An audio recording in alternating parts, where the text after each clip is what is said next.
নমস্কাৰ প্ৰিয় দৰ্শক, সুপ্ৰভাত। মৰ্নিং লাইভৰ বিশেষ শিতান ৰাশিফললৈ মই মানসী বৰপাত্ৰ গোহাঁই আপোনালোকক স্বাগতম জনাইছোঁ। আৰু প্ৰতিদিনৰ দৰে আজিও ষ্টুডিঅ'ত উপস্থিত আছে জ্যোতিষাস্ত্ৰবিদ কিৰিয়ং ডাঙৰীয়া। তেওঁ জনাব আপোনালোকৰ ৰাশিফলৰ বিষয়ে আৰু জাতক জাতিকাসকলৰ গ্ৰহগতি আৰু বিভিন্ন সমস্যাৰ সমাধান তেওঁ দিব আৰু আপুনি পঠোৱা চিঠিখনৰ তেওঁ উত্তৰো দিব। দাদা, স্বাগতম জনাইছোঁ। ধন্যবাদ, নমস্কাৰ। প্ৰথমে আপোনাৰ পৰা গ্ৰহগতিৰ বিষয়ে জানিব বিচাৰিম। হয়, আজিৰ গ্ৰহগতি সমূহ এনেধৰণৰ। লগ্ন কুম্ভ, লগত ৰাহু বহি আছে, লগত শুক্ৰ আৰু বুধ বহি আছে। আজি ৰবি আৰু মংগল বহি আছে মকৰ ৰাশিত, চন্দ্ৰ বহি আছে বৃশ্চিক ৰাশিত, শনি মীন ৰাশিত, বৃহস্পতি আজি মিথুন ৰাশিত বহি আছে আৰু কেতু সিংহ ৰাশিত বহি আছে। আজিৰ দিনটোত আপুনি যদি জন্মগ্ৰহণ কৰিছিলে আপোনালৈ হেপ্পী বাৰ্থডে থাকিল। আপোনাৰ নিজৰ ৰাশিচক্ৰ আৰু আজিৰ দিনটো ৰাশিচক্ৰ চালে এই বৰ্তমান বছৰটো তাৰমানে 2026ৰ বাবে আপুনি এটি লাকি ষ্টোন ইউজ কৰিব পাৰে। সকলো দিশতে আপোনাৰ ভাল হ'ব, মংগল হ'ব। আৰু সেয়া হ'ল এটি পান্না ইমাৰেট। এই ষ্টোনটো আপুনি 4 to 6 কেৰেট মানৰ লিটিল ফিংগাৰ ধাৰণ কৰক, শূন্যটো বা ৰূপত বনাই পিন্ধক, বুধবাৰ দিনটো পালন কৰক, গণেশদেৱৰ আৰাধনা কৰক। ধন্যবাদ। এতিয়া আহিছোঁ আজিৰ দিনটোৰ ৰাশিফললৈ। প্ৰথমতে মই মেষ ৰাশিসকলৰ ফলাফল ক'ম। এৰিছ, দুখন টেৰট কাৰ্ড লৈছোঁ, এজ অফ শ্বৰ্টছ এণ্ড পেণ্টাকলছ। এই দুখন কাৰ্ড মতে আজি গৱেষকসকলৰ কৰ্মত নতুন উৎসাহ থাকিব। আজি বিভিন্ন সংবাদত মন অসন্তুষ্ট থাকিব। কৰ্মস্থানত সহকৰ্মীৰ কামৰ ওপৰত গুৰুত্ব দিয়ক। ৰেড কালাৰ লাকি, গ্ৰীণ কালাৰ আনলাকি। এতিয়া আহক পেণ্টাকলছ এণ্ড কিং অফ শ্বৰ্টছ। বৃষ ৰাশি, টৰাছ। আজি ধন প্ৰাপ্তিৰ সম্ভাৱনা। আনৰ কথাত মন বেয়া নকৰিব। শৰীৰৰ প্ৰতি লক্ষ্য ৰাখক। ব্যৱসায় বাণিজ্যত শুভ ফল পাব। আজিৰ দিনটোত yellow' colour lucky, pink colour unlucky. এতিয়া আহিছোঁ মিথুন ৰাশিলৈ। জেমিনি, পেজ অফ ওৱান্স এণ্ড কাপছ। এই দুখন কাৰ্ড মতে নিবনুৱাসকলৰ কৰ্মসংস্থাপনৰ যুগ, ব্যৱসায় বাণিজ্যত উন্নতি তথা বৃদ্ধিৰ যুগ। আজি শৰীৰ মধ্যম, প্ৰেমত শুভ ফল পাব। Lucky colour blue, unlucky colour black. Mithun ৰাশিৰ জাতক জাতিকাসকলে আজিৰ দিনটোত চৰাই চিৰিকটিক কিবা খাবলৈ দিয়ক। এতিয়া আহিছোঁ কাপছ এণ্ড কাপছ, কৰ্কট ৰাশিলৈ। আজি আনৰ ওপৰত বেছি নিৰ্ভৰ নকৰিব। আজি নতুনকৈ কোনো কামৰ সন্ধান পাব পাৰে। নতুন কৰ্মৰ বাবে ভাল। ঘৰুৱা দায়িত্ব পালন কৰিবলৈ হ'লে আপুনি অৰ্থ ব্যয় কৰিব লাগিব আৰু অৰ্থ ব্যয়ো হ'ব। আজি দান ধ্যান কৰক, ভাল হ'ব। মেৰুণ কালাৰ লাকি, চিলভাৰ কালাৰ আনলাকি। হয়, আৰু এই মুহূৰ্তত আমি এখন চিঠি ল'ব বিচাৰিম। এই মুহূৰ্তত চিঠিখন পঠাইছে শিৱসাগৰৰ পৰা। তেওঁ লিখিছে যে এইবাৰ কোন ৰাশিৰ বাবে ভেলেণ্টাইন ডেত কোন ধৰণৰ গিফ্ট আগবঢ়াব লাগিব। হয়, ভেলেণ্টাইন ডে আহি আছে অহা 14 ফেব্ৰুৱাৰী। সেই দিনটোত যদি আপুনি অপজিট ছেক্সক, যদি মেইল হয় ফিমেইলক বা ফিমেইল হ'লে মেইলক কেনেধৰণৰ গিফ্ট আগবঢ়াব। যদি আপুনি ল'ৰা বা ছোৱালী, আপোনাৰ অপজিট ছেক্স যদি মেষ ৰাশিৰ হয়, তাৰমানে অগ্নিতত্ত্ব ফায়াৰ চাইন, অগ্নিতত্ত্ব গ্ৰহ মেষ এৰিছ, তেওঁলোকৰ দুঃসাহসিক কাম মানে সাহসৰ কাম যিবিলাক, সেইবিলাক কৰি তেওঁলোকে ভাল পায়। মেষ ৰাশিৰ জাতক বা জাতিকাই এওঁলোকক স্পৰ্টছৰ যিকোনো আইটেম আপুনি আগবঢ়াব পাৰে আৰু লগতে আকৰ্ষণীয় ড্ৰেছ আদি দিব পাৰে। তেতিয়া প্ৰেমৰ ক্ষেত্ৰত সফলতা আহিব। যদি সিংহ ৰাশি লিঅ', এওঁলোকক কিন্তু অগ্নিতত্ত্বকাৰক প্লেনেট মানে ৰাশি, এওঁলোকে মনোযোগ দি ভাল পায়, যিকোনো বিষয়ে মনোযোগ দিয়ে। এওঁলোকে দামী পাৰফিউম দিব পাৰে তেখেতসকলক আৰু গল্ডেন কালাৰৰ অলংকাৰ আদি দিব পাৰে। তেতিয়া প্ৰেমত ছাকচেছ আহে বুলি কোৱা হয়। আৰু নতুন ধৰণৰ কিবা আৰ্ট থকা ধুনীয়া ফ্ৰেম, গল্ডেন ফ্ৰেম থকা বস্তু দিব পাৰে। যদি চেৰিটেৰিয়াছ ধনু ৰাশি, তেওঁলোকে ভ্ৰমণপ্ৰেমী, ভ্ৰমণ কৰি ভাল পায়। এওঁলোকক কোনো ভ্ৰমণৰ টিকেট দিব পাৰে। আপুনি ট্ৰেভেল বেগ দিব পাৰে, ট্ৰেভেলাৰ্ছৰ যিবিলাক বেগ থাকে তেনেকুৱা দিব পাৰে। বিভিন্ন ভাষাৰ কিতাপ পত্ৰ আদি দান দিব পাৰে। যদি পৃথিৱীদত্ত ৰাশি হৈছে আৰ্থ চাইনৰ, যেনে বৃষ ৰাশি টৰাছ, এওঁলোকৰ বিলাসিতা ভাল পায় এওঁলোকে। আপোনাৰ অপজিট ছেক্স যদি বৃষ ৰাশি টৰাছ, তেওঁলোকক আপুনি দামী চকলেট বক্স আগবঢ়াব পাৰে। বিভিন্ন ধৰণৰ ধুনীয়া কাপোৰ কানি, কেলেণ্ডাৰ, আপুনি ভাল ব্লেংকেট দেখাত ধুনীয়া তেনেকুৱা বস্তু আগবঢ়াব পাৰে। যদি কন্যা ৰাশি ভাৰ্গ, তেতিয়া এওঁলোকে শৃংখলা ভাল পায়। কিন্তু এওঁলোকক আপুনি ডায়েৰী দিব পাৰে, ইনডোৰ প্লেণ্টছ আদি দিব পাৰে, বিভিন্ন ধৰণৰ ধুনীয়া কিট আদি উপহাৰ দিব পাৰে। গতিকে তেনেকুৱা যদি কৰে নিশ্চয় প্ৰেম দীৰ্ঘস্থায়ী হ'ব আৰু শুভ ফল লাভ কৰিব পাৰিব। হয়, নিশ্চয় আমি পৰৱৰ্তী ৰাশিফলসমূহলৈ যাম, কিন্তু এতিয়া সময় হৈছে এটা চমু বিৰতিৰ।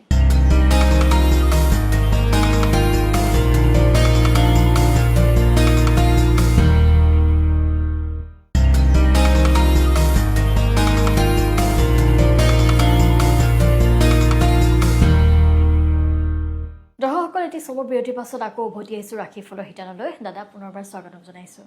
হয় আমি এই মুহূৰ্তত পৰৱৰ্তী ৰাশিফল হয়, নিশ্চয়। আজি সময় কম, সময়ৰ নাটনি, গতিকে কেইটামান ৰাশি ক'লোঁ। কাইলৈ কোন ৰাশিৰ জাতক জাতিকাসকলক, মানে আপোনাৰ অপজিট ছেক্স যদি বিভিন্ন ৰাশিৰ হয়, বাকী ৰাশিকেইটা মই কাইলৈ ক'ম। ধন্যবাদ। মই এতিয়া পেণ্টাকলছ এণ্ড ওৱান্স সিংহ ৰাশিসকলৰ বাবে কৈ আছোঁ। কৰ্মস্থানত নতুন দায়িত্ব পৰিব যিসকলৰ লিঅ'। দাম্পত্যত জেদ ভাৱ ত্যাগ কৰক। আজি ভ্ৰমণত শুভ। ব্যৱসায় বাণিজ্যত বাধাৰ মাজেদি সফলতা আহিব। ব্লেক কালাৰ লাকি, ৰেড কালাৰ আনলাকি। কন্যা ৰাশি ওৱান্স এণ্ড শ্বৰ্টছ। কন্যা ৰাশিৰ জাতক জাতিকাসকলে আজিৰ দিনটোত গাই গৰুক মিঠা ৰুটি খাবলৈ দিয়ক। আজি মাতৃৰ শৰীৰ শুভ। পাৰিবাৰিক দিশত বিশেষ বাধা নাপায়। আজি ব্যৱসায় বাণিজ্যত অৱশ্যে কিছু বাধা আছে, তাৰমানে ব্যৱসায়ীসকলে সাৱধান হোৱা।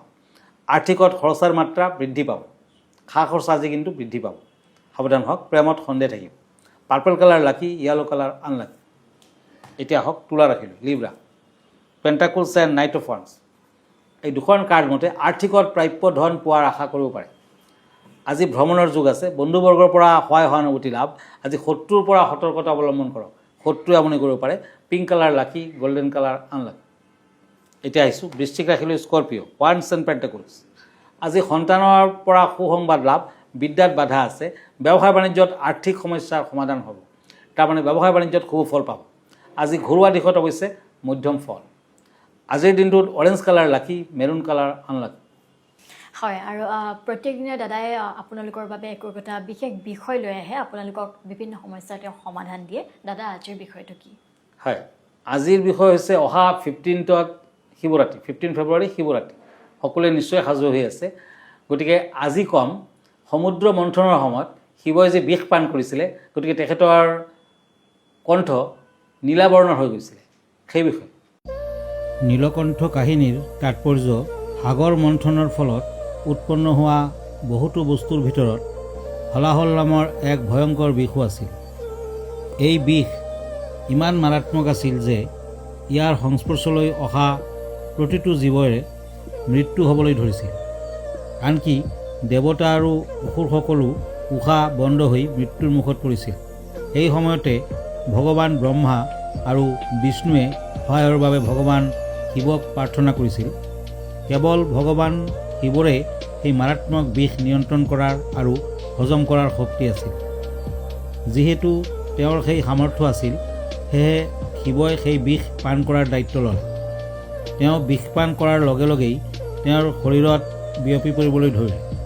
সোনকালেই বিষৰ প্ৰভাৱত ভগৱান শিৱৰ শৰীৰ নীলা হ'বলৈ আৰম্ভ কৰিলে। মন কৰিবলগীয়া এই ঘটনাৰ গুৰুত্ব, এই ঘটনাই আমাক শিকায় যে আমি বেয়া কথাবোৰক নিজৰ পৰা আঁতৰাই ৰাখিব লাগে আৰু সেইবোৰক নিজৰ ভিতৰতে প্ৰৱেশ কৰিবলৈ দিব নালাগে। সেইবোৰ মাৰাত্মক আৰু আমাক ক্ষতি কৰিব পাৰে, কিন্তু ভগৱান শিৱই দেখুৱাইছে যে কেনেকৈ এই বেয়া কথাবোৰক জয় কৰি আমি নিজৰ ক্ষতি হোৱাৰ পৰা ৰক্ষা কৰিব পাৰোঁ। ই আমাক এটা শিক্ষা দিয়ে যে আপুনি আপোনাৰ চাৰিওফালৰ নেতিবাচকতাবোৰ মন কৰা উচিত, কিন্তু আপোনাৰ কাম কাজত সেইবোৰক প্ৰভাৱ পেলাবলৈ দিব নালাগে। পাৰ্বতীয়ে ভগৱানক শিৱক বিষৰ পৰা ৰক্ষা কৰিলে বিষটো দ্ৰুতগতিত বিয়পি পৰা দেখি দেৱী পাৰ্বতীয়ে মহাবিদ্যাৰ ৰূপত ভগৱান শিৱৰ ডিঙিত প্ৰৱেশ কৰিলে আৰু বিষখিনি তেওঁৰ ডিঙিতে আবদ্ধ কৰি নিয়ন্ত্ৰণ কৰিলে। এনেদৰে ভগৱান শিৱৰ ডিঙিটো নীলা হৈ পৰিল আৰু তেওঁ নীলকণ্ঠ নামেৰে পৰিচিত হ'ল। নীলকণ্ঠৰ আধ্যাত্মিক তাৎপৰ্য কি? বিশ্বাস কৰা হয় যে বিষৰ নীলা ৰঙে আমাৰ জীৱনৰ নেতিবাচক চিন্তা আৰু দুখবোৰক সূচায়।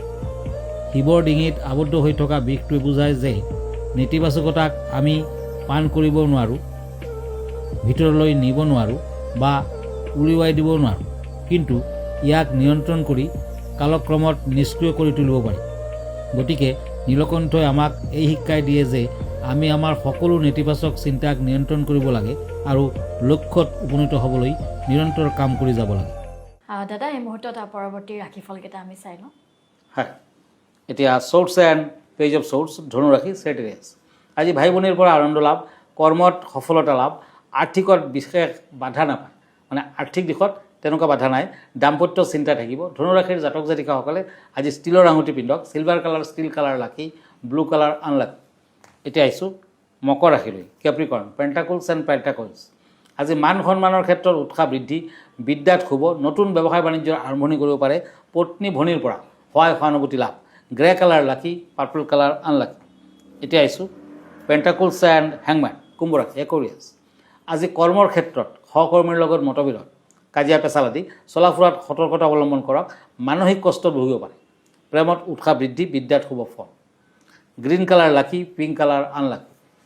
এতিয়া মীন ৰাশি, পেণ্টাকলছ এণ্ড ওৱান্স।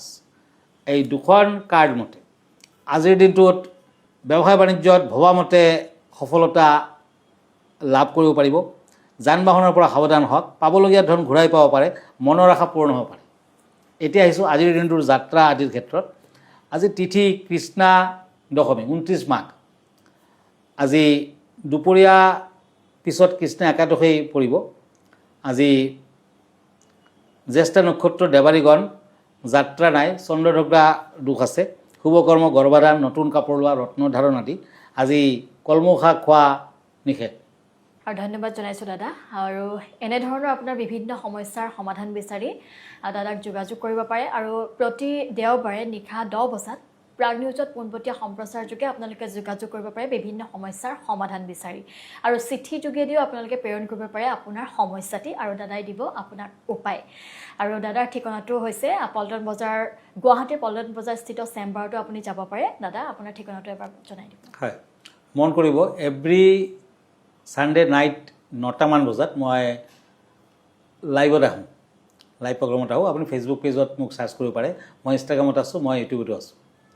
আৰু ব্যক্তিগতভাৱে মোৰ লগত লগ ধৰিব খুজিলে আমাৰ ঠিকনা astrologer Kiro Yang, Ratnakuber gems and jewellery, Manipuri বস্তি, পল্টন বজাৰ, গুৱাহাটী 7। ফোন নম্বৰটো হ'ল 8822291171।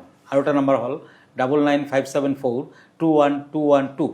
আমাৰ ইমেইল এড্ৰেছটো হ'ল kiroyangastrologer@kiroyang.com। ধন্যবাদ, নমস্কাৰ। আৰু ইয়াৰ লগে লগে মই মানসিক ৰাশিফলৰ শিতানৰ পৰা বিদায় লৈছোঁ। ধন্যবাদ।